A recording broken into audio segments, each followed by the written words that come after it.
These damn cars just keep flying out of nowhere, don't they?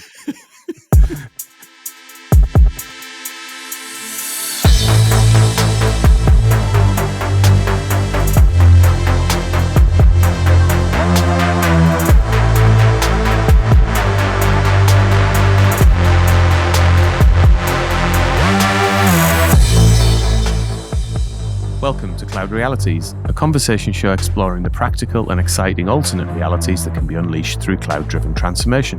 I'm Dave Chapman. I'm Sjoukje Rob. And I'm Rob Kernahan.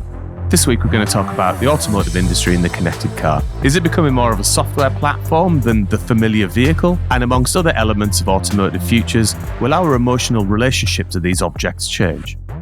Joining us to explore this interesting topic is James Speer, Global Partner Development Manager, Automotive and Manufacturing at AWS. James, great to see you. Thanks for joining us today. Tell us a little bit about yourself. So I'm responsible for working with some of our largest partners at AWS in the automotive and manufacturing industries. My job really is to make sure that our mutual customers, our automotive customers and so on, can realize their ambition by working with AWS and their partners. So James, the world of automotive, clearly over the course of the last, I'm going to say decade, it might be longer, the evolution in the car platform for many different reasons that I'm sure we'll explore are huge. So maybe set the scene for us. Like, what's your perspective, say, on the last sort of 5 to 10 years of development, kind of in summary, of course, and then where are we up to today in terms of the current conversation around automotive? Yeah. So actually, it's an excellent question because my background is I'm actually not a petrol head at all. Okay, so my background is very much in computers, basically, and information technology. So when I was a kid, I was just really interested in computers, and my interest in cars actually began relatively recently, more than a decade ago, but still relatively recently, when it became apparent that a lot of the technology that I was just interested and curious about, and also, of course, some of the technology that I've been working with in my career was starting to make its way into a car. So that was the catalyst. In fact, if you were to dismantle, I don't know, say a Tesla, a Polestar, something funky, one of the new Hyundais or Kias, Mercedes, BMW even, you would actually find a lot of stuff inside that car, right, that would be very familiar to all of us as technologists.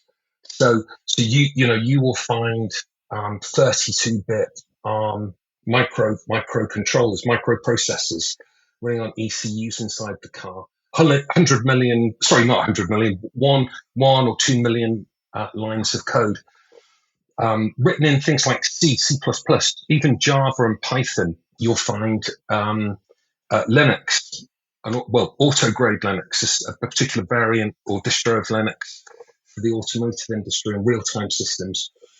You will find containers, orchestration, service-oriented architecture, Android, GPUs, fault-tolerant networks and Ethernet, and all of these things that we've all become familiar with. Sounds like Rob's house, James. Yeah, exactly. But you could walk into any cloud availability zone region, data center, even colo from a few years ago, and of course all of this technology would be immediately familiar and apparent to us, wouldn't it? So, what's your track then on the development of that type of vehicle? So clearly Tesla have been amazingly disruptive to the automotive sector, and then we've seen all of the mainstream manufacturers like running to catch up. What's your sense of where that race is at the moment? Yeah, they're undoubtedly in the lead. There's no question. But I think that we're just beginning. You can kind of look at this in two ways. You can kind of look at it bottom up, right? So we've got all this familiar technology that all of us and hopefully everyone listening to is familiar with. But you can kind of, and that's interesting. Very interested in that. But I also like to look at it in terms of the what's the consumer experience like? So how does all this? Why does any of this matter? Hmm. And how does it change? How does it change our experience as a driver, a passenger, a pedestrian, and things like this? That when you start to look at it on both sides, I think it then becomes a more meaningful conversation. So I think if you drive a relatively modern car, maybe less than 3 or 4 years old, you'll start to see the benefit of some of this technology, in your car today. We'll get on and we'll talk about autonomous driving and ADAS, but if you look inside a car, you'll probably already be used to things like adaptive cruise control, lane departure warnings, autonomous emergency braking, traffic sign recognition, and things like this. So if you can imagine, we're all kind of used to those features and capabilities now, but imagine where that's going, and it's all enabled by all of this technology that we already know.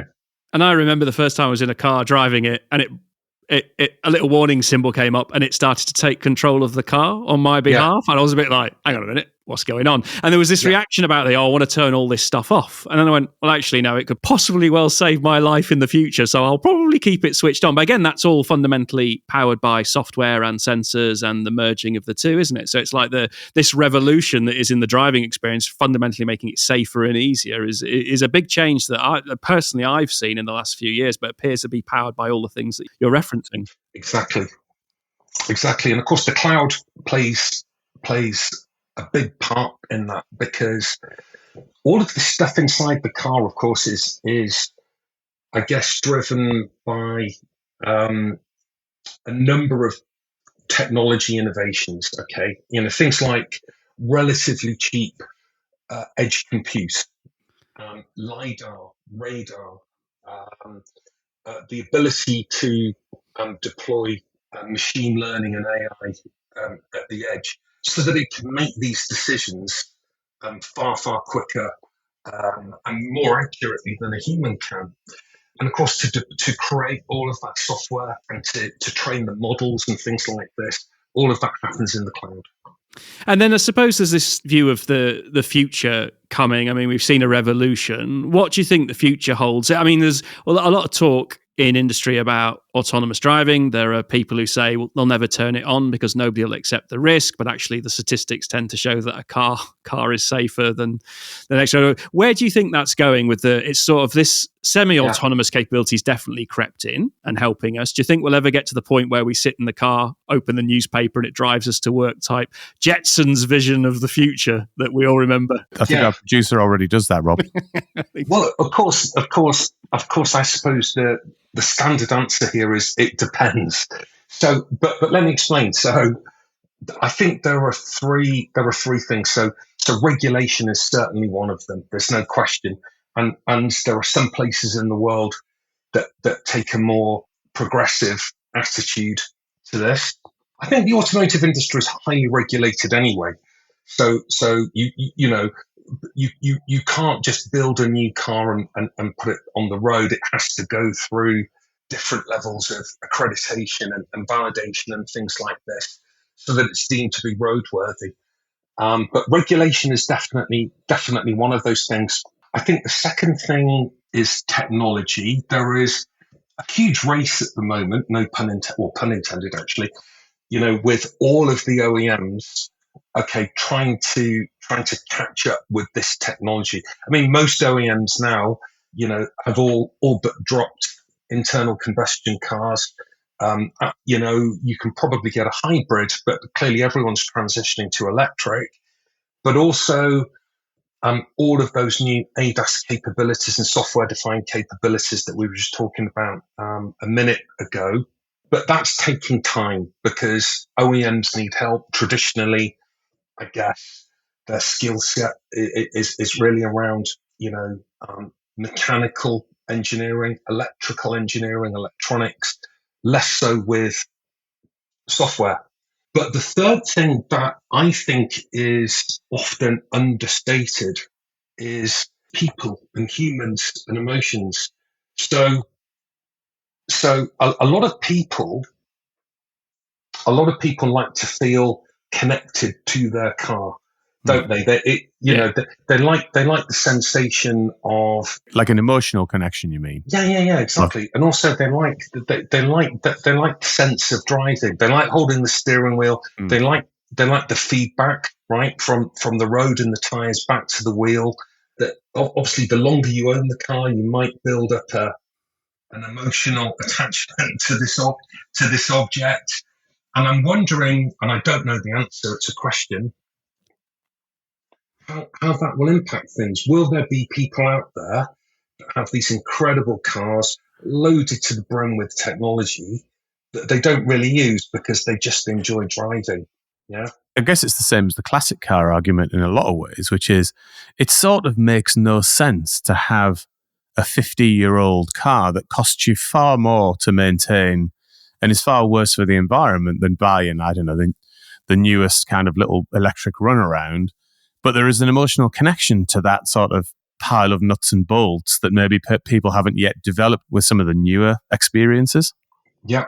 It's that thing that the retro and the vintage appeal, isn't it? We all look back with rose-tinted glasses, even though, at 8 o'clock in the morning on a freezing winter, you don't want to climb into an old car and wait for the heater to warm up. The modern experience where it's preconditioned itself before you drive. But it's that. Yeah, exactly. I think you sort of see this evidenced a bit if you go online and watch reviews of a modern car. Often the journalist will spend 30 minutes reviewing the car. It could be a great new car from Tesla, again, loaded to the brim, right, with all of this technology, all of this software. And yet, out of that 30-minute review, we're spending 29 minutes talking about 0 to 60. Does it lean too much into the corners and things like this? And we might get 1 minute if we're lucky, on the touch screen, the voice commands, the over-the-air software updates, and all of this stuff. I think it will change, but I think it also shows, there are people that just enjoy driving. Yeah, you raise a very interesting point. And I'm wondering then, the sort of way you were describing the modern car earlier actually makes it sound more like a iWatch or a software platform, doesn't it? Yeah. So maybe you could just expand on that thought a little bit. Is actually that what we're talking about? It's like a software platform with wheels that get you from A to B. Is that effectively what we're talking about here?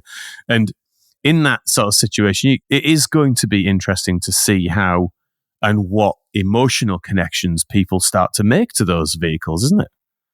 Yeah, that's right. So you're right. If you were to go out and buy a new car today, there will be lots of software in that car. Okay, controlling all of the obvious things that you can see, feel, and touch, like the touch screen. You might have some voice commands in there and things like that, but also some of the ADAS things that we talked about. But I guess there are a number of things. So first of all, the car is also connected. Okay, so what I mean by connected is that it will have a SIM or an eSIM. So it has, relatively fast cellular connections, and that's important because you then get bidirectional communication over the internet with the cloud, with the OEM, and lots of other organizations as well that open up a whole myriad of possibilities. The first thing is of course feedback loops. So with the cars connected, the OEM can actually understand how the car is being used.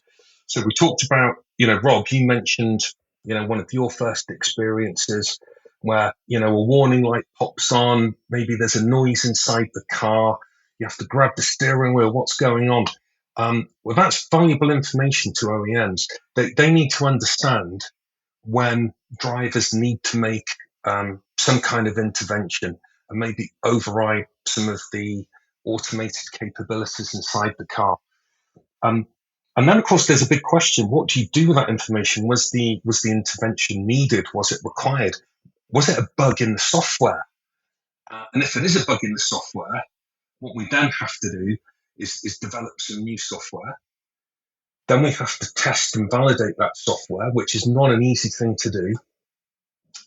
Certainly when you're dealing with real-time safety critical things, and then deploy that software back over the air, just as you might get an app update on your phone, something like this, to a fleet of thousands or even millions of cars.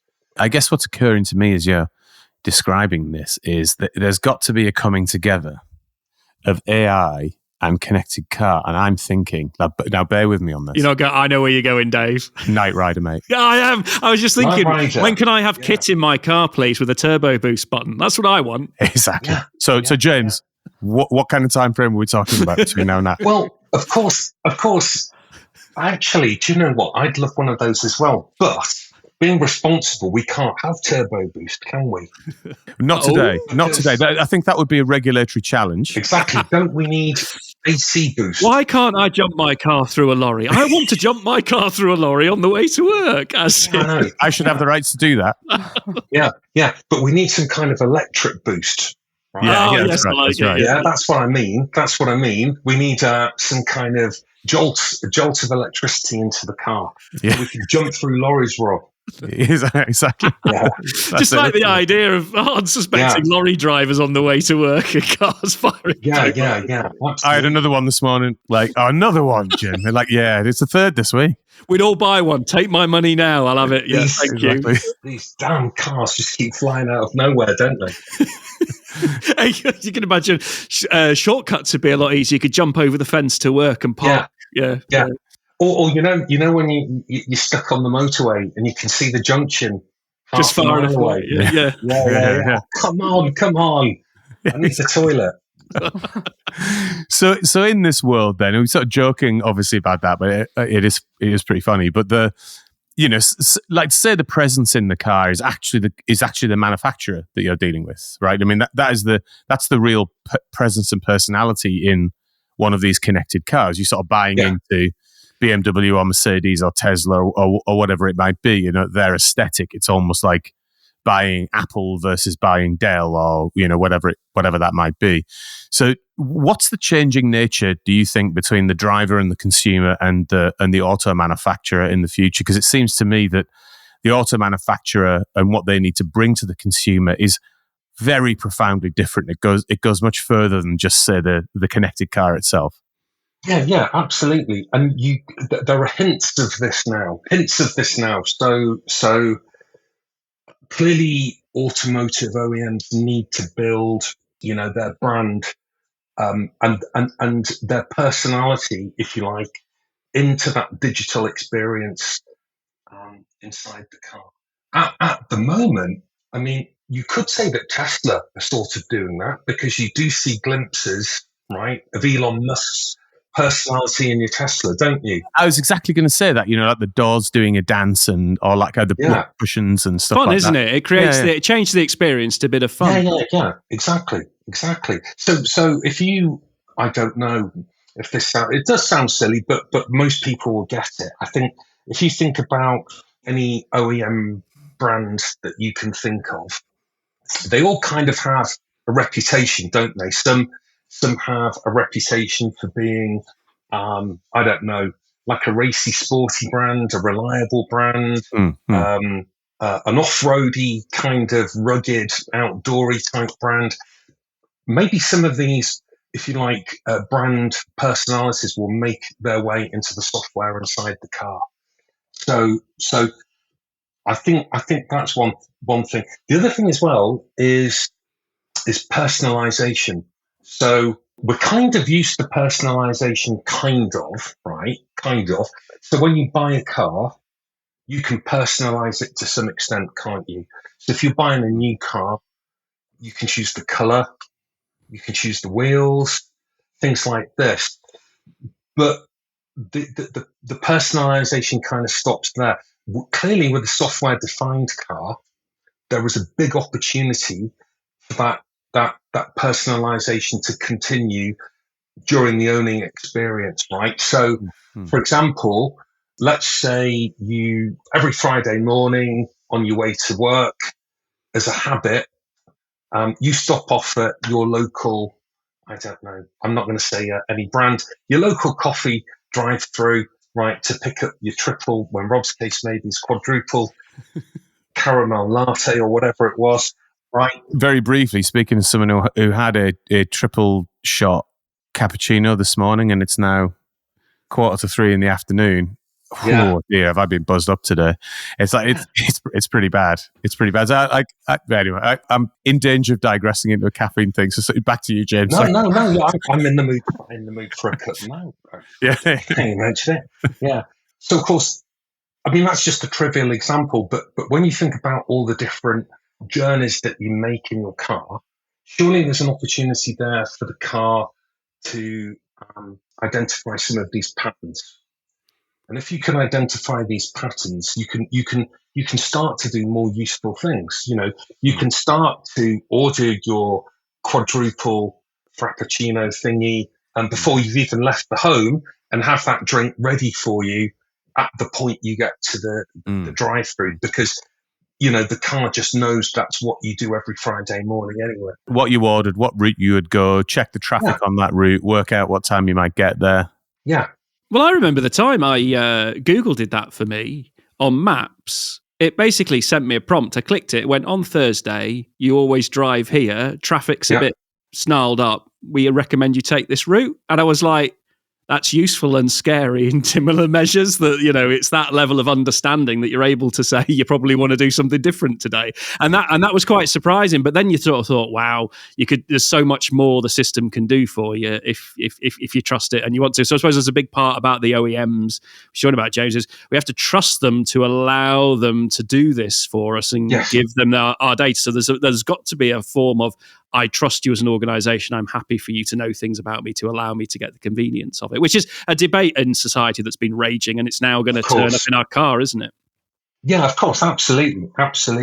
And then, you know, there are lots and lots of other scenarios, and we've already got some of these things to an extent, but there's a lot further we can go.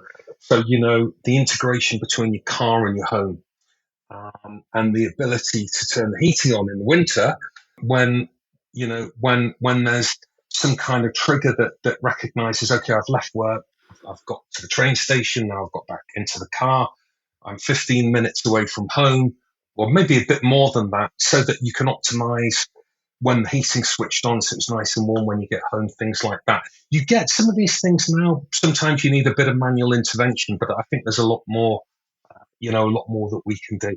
But there's this mesh coming, isn't there, where the car's talking to the services we like, it's talking to the home, it's understanding our diary, our behavior. There's some sort of mesh relationship that'll have to be that allows all this understanding to connect and then trigger onward prescriptive actions like the heating that you suggest. So it's all got to come together. There's got to be some form of service integration in the future. That's right. And then I think beyond that, you know, we will see integration, or better integration, I should say, between all vehicles on the road, in some kind of, you know, smart city type idea where, you know, traffic controls, you know, lighting, things like that, are controlled. Instead of having traffic lights, you know, red, green, amber on some kind of horrible timer, things are controlled much more scientifically. And you can always imagine a day where everything's carefully scheduled. So you sort of tell the system, or it knows you're driving to work tomorrow because it's checked your calendar, and it auto schedules the best time to leave because it knows what everyone else is doing. You can imagine sort of this nirvana of it all, just like it is like the future, like the Jetsons, where everything just integrates. For those who don't know what the Jetsons were, probably a 70s cartoon that visioned the future that looked very nice. It was but I think there's a lot of other use cases that we will see. How far into the future, I don't know, but things like the ability for a car to see around the corner. Oh, right, okay. With like a camera, it uses access to something else or talks to the car in front? No. So if cars and other vehicles on the road, let's say those little two-wheeler electric scooters, things like this, if they're connected to the internet, if they're connected to the cloud, if we have wide-scale deployment of computer vision and CCTV and things like that in our cities, I think it won't be too long before we start to see new safety features, right, that are built into a car that warn you literally when something is around the corner that you cannot see. Right. So the other thing I think when you sort of gazing into the crystal ball of the future around cars, I'll tell you what my other major disappointment is, that the automotive industry have not yet delivered. You guess what this one is, Rob? I don't. Go on. You've foxed me on that one. Flying cars, mate. Oh, here we go. Yes, flying cars. Like, you know, Blade Runner. Blade Runner was a good couple of years ago now in terms of like the year that was set. Flying cars everywhere. So James, why not flying cars yet? And given the rise of no pun intended, given the rise of things like drone technology, how close do we think we are? Because those flying cars that have just got fold up wings don't look even remotely practical to me. I think where I'm going is more like a drone car combo, like a spinner in Blade Runner. Robo-taxis. Yeah. I mean, there are a lot of organisations, working on these things now. I think it's a different type of transport, isn't it? Because it's a shuttle, it's public transport. It's not designed for, individuals, not really, or families. But yeah, maybe in the future we will see that. Maybe it's a thing where you drive along dock with something, it takes you somewhere, and then your car drives off again, like you dock, or it comes down, picks you up, and takes you over. Maybe that's Hang on, Thunderbirds was like Thunderbirds had one of those, didn't they? Yeah. You would think though, with like commercial use of drones, right, is growing every single day. Yeah. There are companies that are working on drone technology for deliveries and things like that. So it's got to be a matter of time, hasn't it, until like drones and cars become more integrated. If you think about it, the police, high-speed interceptions, that's a new thing, isn't it, actually? You don't chase them in a car. You just go thinking, it's like the great big magnet drops down and picks the car up off the road and takes them off to the jail. I like that. Yeah, absolutely. Revolutionization in law enforcement solved by Cloud Realities right here. Cloud Realities Productions copyright. Yeah, I agree. I think maybe one of the things that is that we need to make more progress with electrification, because I mean, I'm not an expert, but I would imagine you need much more power, right? If you're going to work over 3 dimensions instead of 2. And if we look at automotive today, with cars constrained by gravity with 4 wheels. One of the biggest problems, I think, is the lack of available charging infrastructure. In large parts of the world. So when we, it feels like it's a tenuous connection, doesn't it? Maybe it's not. But when you think about drones, my gut feel is that you probably need more. You would need far better charging infrastructure for that kind of thing, and far better capacity actually in the batteries to make that a viability. I guess it's one of those things, isn't it? It feels like it's an inevitability. I guess we need to kind of crack the 4-wheel transport modes first. Yeah, the 4-wheel transition, and I think that's a great note maybe to begin to bring our conversation today to a bit of a conclusion, like coming really close to home now. Like, what do you think just the next couple of years looks like from that perspective in terms of growth of infrastructure and the switch itself? So with the next 2 or 3 years, well, 2 things. Obviously, there will be more charging infrastructure, but I'm also expecting to see more innovation in the battery itself. So I think there are 2 ways to solve that problem. Clearly, we do need more charging infrastructure in the world, but we also need batteries that can work over much longer ranges as well. So we tackle the problem from both sides. I think we're going to see some of these ADAS capabilities that we talked about become mainstream in every new vehicle for sure. with a big focus on safety.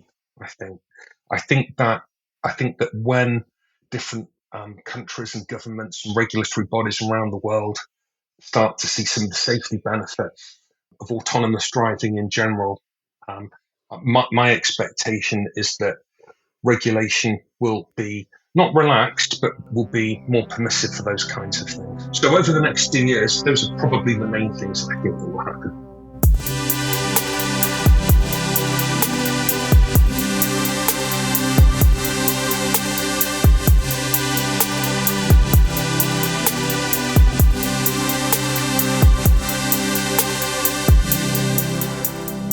Sjoukje, what have you been looking at this week? So each week I will do some research on what's trending in tech, and this week I want to focus on the 3 tech trends for the automotive industry. So the automotive industry is one of the world's most technologically advanced and innovative industries. From electric vehicles and autonomous driving technologies to advanced safety features and connectivity options. Technology is at the heart of every aspect of this industry. So what are then the 3 tech trends to watch? First, stable network infrastructure with 5G and edge computing, because this can provide enhanced and consistent user experiences, improved connectivity for multiple devices, and fast and reliable communication with low latency. The second one, incorporated AI features. AI can be used for driver assistance systems, predictive maintenance, and manufacturing optimization. And the last one, advanced supply chain. By using analytics platforms, you can analyze big data more efficiently, and by using data visualization, you can gain more insights into supply chain operations. So a question to you, James. What is your opinion of these trends, and which one do you think is going to be the most important one for the automotive industry at this point in time? Well, we haven't mentioned AI much yet, have we? So briefly. So we have to talk about AI. We're sort of obliged to talk about AI, aren't we? It's actually a licensed requirement now, so yeah, we'll make a section on it. Exactly. But no, we should talk about AI. I think there are two very important points with AI and automotive. The first, I would say, with generative AI. So the way that we develop autonomous vehicles today, it isn't particularly efficient because we rely on test cars, or they're called mules, to drive around the planet in as many different environments and conditions as possible to collect lots and lots of data, right? Different weather conditions, different road signs, urban, suburban, you name it, every country. And then all of that data is collected on SSDs and uploaded into the cloud, and then used to train all of these really clever ML models that then make our cars safer and better. So I think generative AI has a role there, right? Can we use generative AI to actually generate some of that simulation data? That's an important one. And the other thing as well, I think, is that when you're developing safety critical software that's running inside a car, having an AI co-pilot like AWS Code Whisperer, for example, that is particularly important as well. It makes the developer, more efficient, more productive, and I think you're probably writing safer software as well. There is a view about how far do you go with the simulation. So, can you have an active argument with your co-pilot about the best route to the destination, or even sort of like the real life simulation of how we used to complain? You're reading the map type thing. Yeah. Well, one observation I've got on the trends is that they look specifically like digital and technology trends, hence saying 3 tech trends, Sjoukje. But they don't look like car development trends. Do you know what I mean? Like if you looked at maybe trends in the automotive sector 10, 15 years ago, that would surely look quite different. Would that be about, I don't know, aerodynamics, or would it be about engine technology, or, to your point earlier, reduced 0 to 60 time or whatever? So it really underpins that point you were making about the car becoming more software platform. I think it's that realization, the organizations that understand they're a software company first and might sell something second is really becoming a reality, because it is software that is making the differentiation and the competitive advantage in the marketplace, isn't it? It is the thing that everybody has to understand. It's software that's going to make the future business models work properly.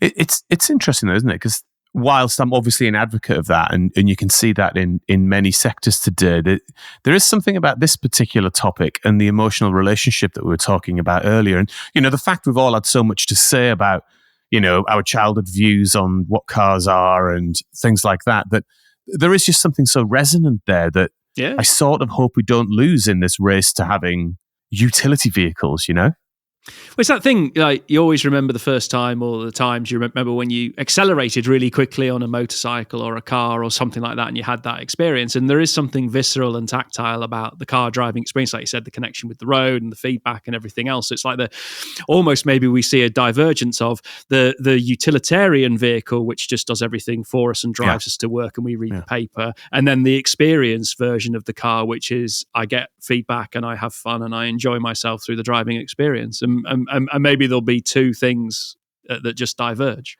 Right. Well, and it might be like, you buy the fun version as a weekend upgrade or something along those lines, Yeah. Or subscription-based service for I'd like to have fun for the next 2 days, please. Right. buy that package, Yeah, turn this into a sporty little number at the weekend. Well, look, James, thank you so much for joining us in today's conversation. It was both educational and really entertaining. So thank you so much for your time and insight today. My pleasure. Now, we end every episode of the show by asking our guest what they're looking forward to doing next. Now, that could be your favorite album. You haven't heard it for a while, so you want to listen to it at the weekend. It could be a great restaurant you've got booked, or it could be something in your professional life. So, James, what are you looking forward to doing next? I am looking forward to getting back to Old Trafford in the middle of August. Oh, yeah.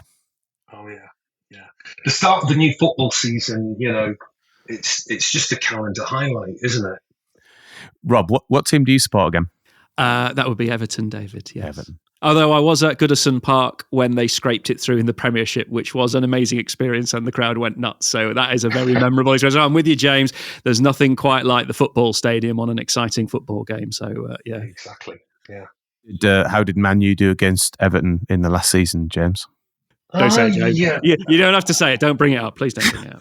Well, it wasn't all great news. Well,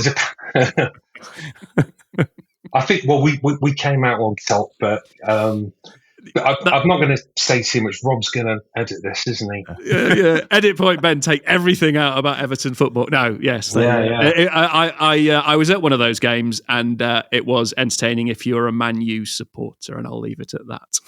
Yeah. Cut. So a huge thanks to our guest this week. James, thank you so much for being on the show, to our sound and editing wizard Ben, and of course to all of our listeners.